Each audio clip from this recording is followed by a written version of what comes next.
Hey everybody, welcome back to Knife Knife. We are on our O episode and I'm very excited to be doing okra.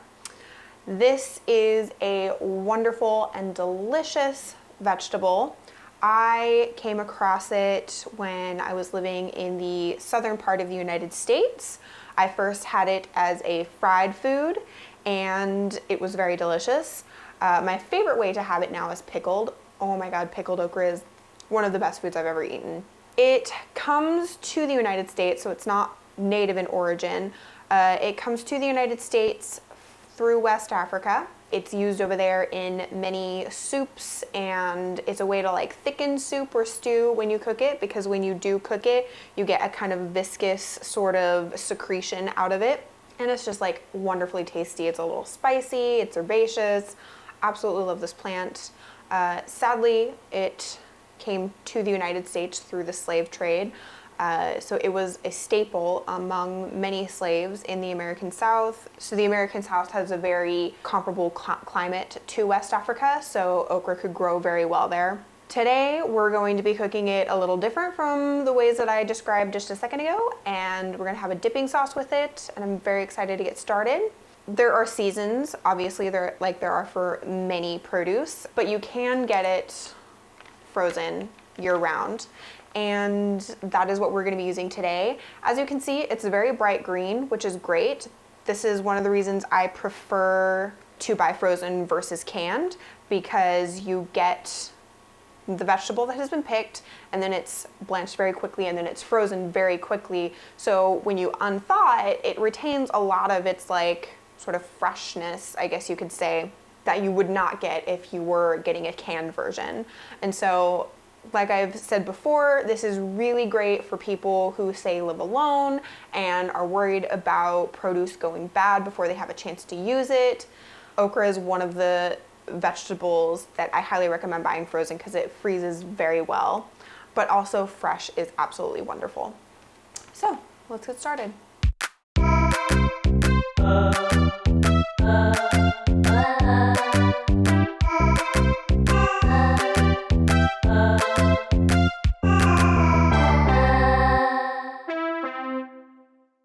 So with frozen okra, you'll want to obviously thaw it first. So I've had this sitting out in a strainer in my kitchen.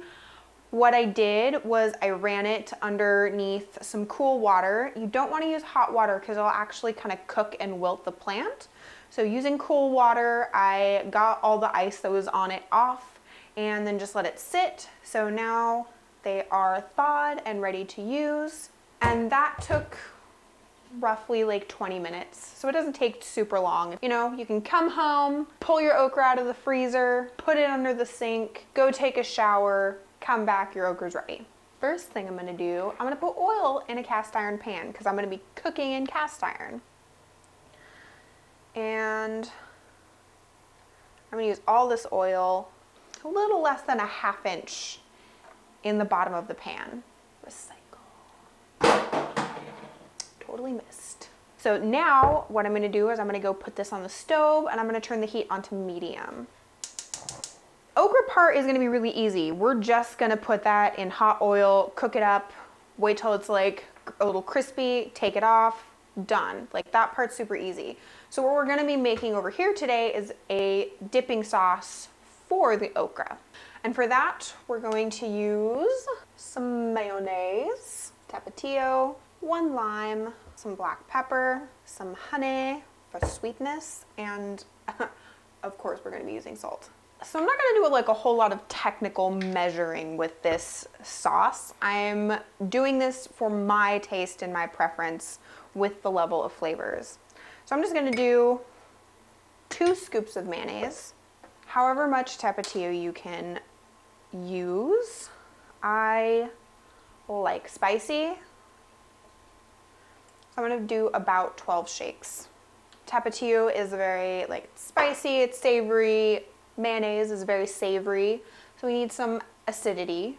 So I'm just gonna slice this guy in half, and I don't see any seeds in there, so I'm not gonna worry about cupping my hands, but I'm just gonna squeeze half of this lemon, half of this lime into this little sauce that I've got going on here. Obs need a pinch of salt, or two. We'll probably come back and put in another one. And then just some pepper.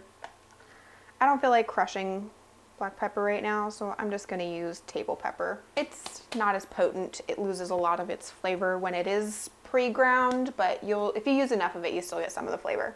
So you have sour from the lime, you have heat, you have savoriness from the mayonnaise and the tapatio, you've got saltiness. We're gonna put in honey for a little bit of sweet balance.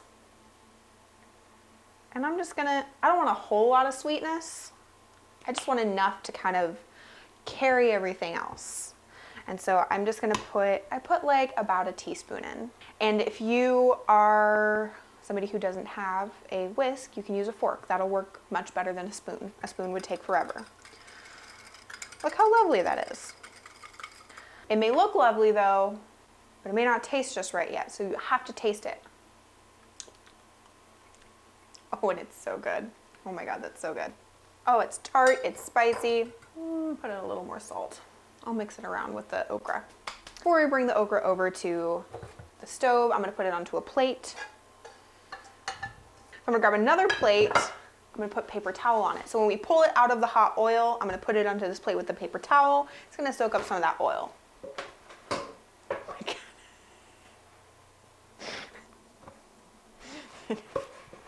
This is, I surrender.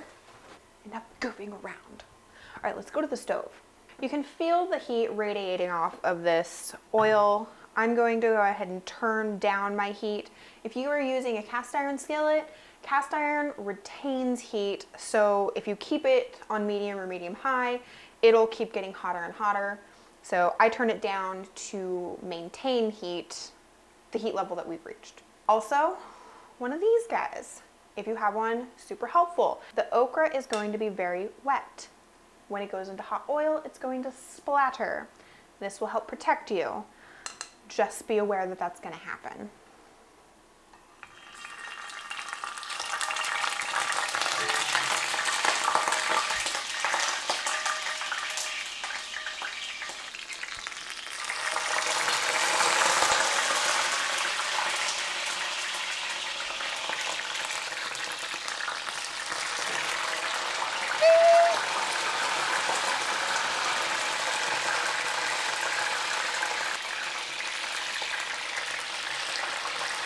Okay, bam, done. Clean up some of this oil.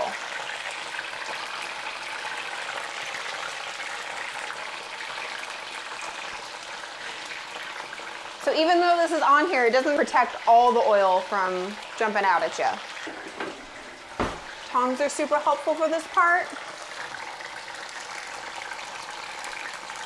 You see we're getting some nice crispness, wonderful browning.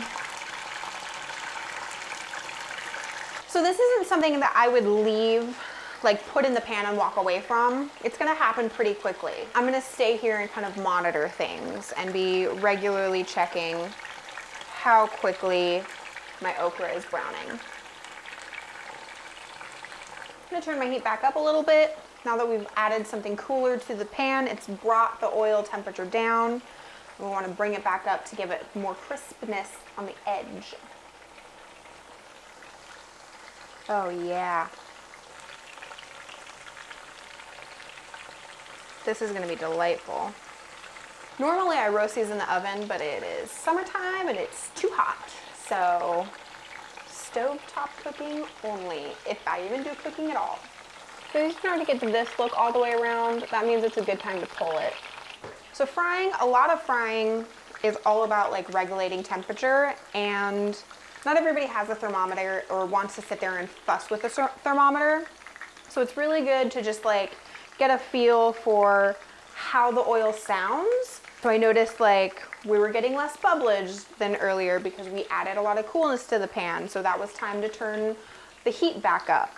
Or if it starts to get too hot, like you're getting too much bubbling, you're starting to get smoke, things like that, turn your temperature down, even take it off the heat for just a little bit. Using your senses is, I think, the best way to work with oil. Thermometers are great and they give you accuracy, and those are especially wonderful for, you know, things like making donuts. You want a very precise temperature, but things like this, you don't have to be exact, and it's really great way to learn how to regulate your oil without having to be super precise.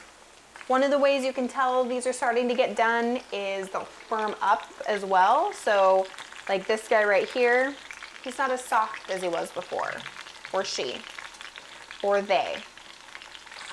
Pull this one, and then if you can see him starting to split, that's a good time. That's another sign they're starting to get there. Oh, that's great color. Another thing to be aware of with cooking also is not everything gets done at exactly the same time. It depends on where the okra is placed in the pan. Is it directly over the flame? Or is it kind of on the outer edges where it's not hitting the heat directly? You're not gonna be able to be like, oh, it's 2 minutes, these are all done. We're working with various sizes, so you kind of gotta watch it and just learn from using your senses.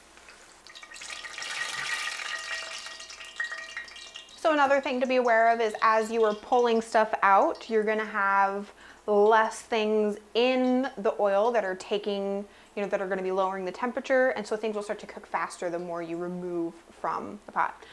You can also cook things in batches. I just didn't feel like doing that. I wanted to get the heat on, I wanted to turn it off as soon as I was done. It's summertime and it's hot out, and my air conditioner is on, and I want to save my air conditioner. I'm gonna roll those little babies up, do a little pat pat, just a little pat pat. Okay, and that's it. I like to do a sprinkle of salt over the okra as it's come out of the oil. Here we are, we got some fried okra.